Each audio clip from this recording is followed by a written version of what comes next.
Hi guys! Welcome to another episode of Awesome Mom Diana. And thank you so much for supporting my channel. So, sa first episode, meron tayong mga subscribers na. And for today's video, we will talk more about being exhausted. So, nakakapagod ba ang pagiging awesome mommy? Yes na yes po. Ang sagot po dyan ay yes na yes. Dahil unang-una, our child thinks differently. They have different abilities, they have different styles of learning. So, kailangan tayong mga awesome mommies ang nag-a-adjust sa ganitong sitwasyon. Isa sa mga discussions bilang mag-asawa ang tinatawag na dapat meron akong me time or nagdidemand talaga ang asawa ng me time. So bakit importante ito bilang mga parents or bilang mga awesome parents, bilang mga mommies ng mga special na mga bata? Of course, unang-una importante ito to prevent burnout. So as an awesome mom, grabe ang demand ng responsibility, ng life of being a mom na may anak na nasa spectrum. So, madali tayong ma-burnout, madali tayong ma-drain. So, it prevents burnout. Secondly, it preserves identity. So, aside from being a mother, of course, dapat i-remind din natin ng ating sarili that we are not just only a mother. We are also a wife. We are also a child. We are a sister. Tayo din ay may mga title kung meron tayong mga trabaho. So, of course, may mga titles din tayo.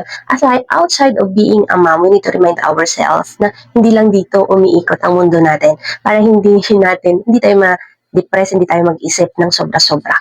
Lastly, it improves our parenting. Hindi kasi ako naniniwala na dapat i-google mo lahat ng oras mo sa pagiging nanay, sa pagiging mommy. Kasi it doesn't improve. It doesn't improve your parenting. Kasi kung akala nila pag binubuhos mo lahat ng oras mo sa pagiging nanay, pagiging tatay, it improves or it makes you a good parent. No, it doesn't mean na kung binubuhos mo ang lahat ng oras mo sa pamilya mo, you became a good parent, you became a better mother. Sa totoo lang, you became a better mother or a better parent if you are less angry, if you are patient enough, if you are understanding. No? So, pag exhausted ka, palagi kang galit, pag pagod ka, of course, mabubuliwan mo ang mga bata. So, let us all understand na tayong mga awesome mommies, kailangan din natin ng pahinga.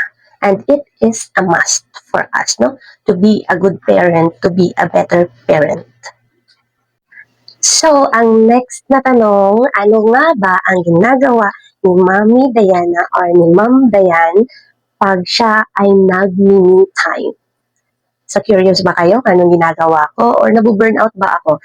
Actually, palagi akong nabu-burnout, palagi akong na-exhaust, of course, nadidrain ng energy dahil may pagka-perfectionist ako. Gusto ko ang lahat nasa ayos. So, pag merong mali, nagagalit ako. And eventually, nabubulyawan ko ang anak ko. And palagi talaga akong galit pag pagod. So ano nga ba ang ginagawa ng isang mommy to ease the exhaustion para guminhawa naman ang kanyang pakiramdam out of all these responsibilities and of all of these situations? Anong ginagawa ng isang awesome mom? Unang ginagawa ko, umuwi ako sa parent ko.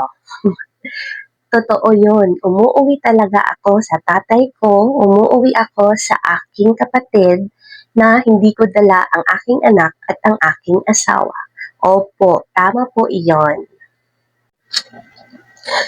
That way, marirelax ako at marirefresh. And again, of course, para hindi ako mag-isip kung anong kakainin ng anak ko. And the next day, mag-isip na naman ako kung anong activities niya. And then, we will make assignments and everything. So, yun ang ginagawa ko po. Nagbabakasyon talaga ako, even if it's overnight or isang araw or balikan lang. So, malapit lang naman, almost 1 hour travel. So, sinusulit ko talaga po at nagta-travel po ako mag-isa. So, ninanamnam ko po talaga yung aking biyahe during that time. So, yun po, ang tinatawag kong me time. Secondly, nag, naglalakad-lakad din po ako sa mall. So, pag nasa school po ang anak ko, binibigyan ko ang sarili ko ng time na maglakad-lakad. Kahit wala po akong bibilhin, kahit wala po akong intention na pumunta sa isang lugar.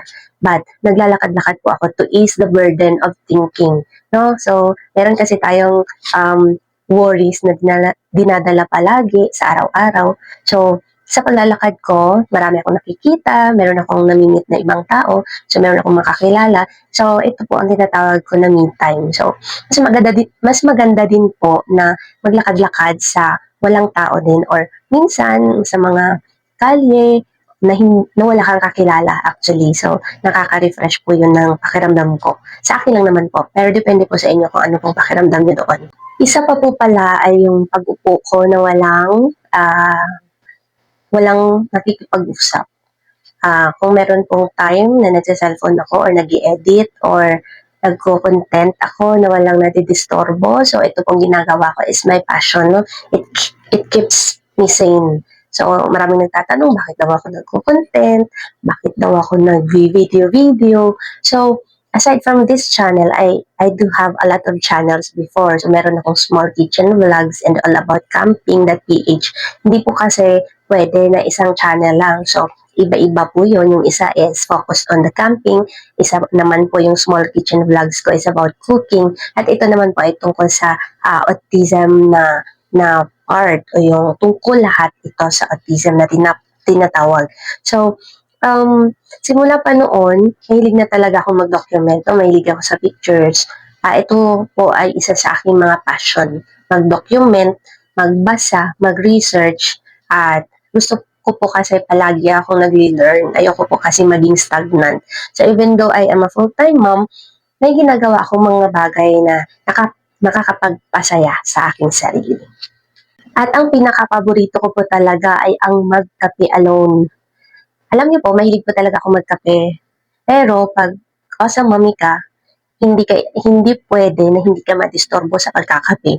Lalo na pag may pasok ang anak mo, so kailangan madali. So, kailangan nagmamadali ka kasi aasikasuhin mo pa yung mga gamit, yung bags and everything, yung pagkain ng anak mo. So, ang pinakamasayang oras ng aking buhay or ng aking araw ay yung pagkakape ng dahan-dahan. Walang halong pagmamadali. So, yun po. Isa din po ay ang pag-shower ng matagal dahil kung awesome mom ka, merong kumakatok sa pintuan, merong tumatawag ng mama, or kailangan niya naman ng ganito, kailangan niya uminom ng tubig, so kailangan niya ng assistance. So, pag nakakaligo ka ng matagal na walang nagdidisturbo, yun po yung me time na tinatawag ko sa aking sarili. So, aside from all of this, aside from all of my activities, so kung meron kayong mai-share, please comment it down below. Kung meron kayong mai-share na personal experience or may ginagawa kayo na makakatulong din sa ibang awesome mommies, please do share. Huwag pong mahihiya na mag-comment kasi po, alam ko po na lahat ng pumupunta dito sa channel ko ay nakaka-relate sa sitwasyon natin. So, please comment down below kung ano ba ang iyong ginagawang me time sa iyong buhay sa ngayon or kung meron man ikaw na maisasuggest para sa ating mga awesome mommies, please wag pong mahihiyang mag-comment down below. Maraming salamat. See you sa next episode. This is your awesome mom, Mommy Diana. Bye!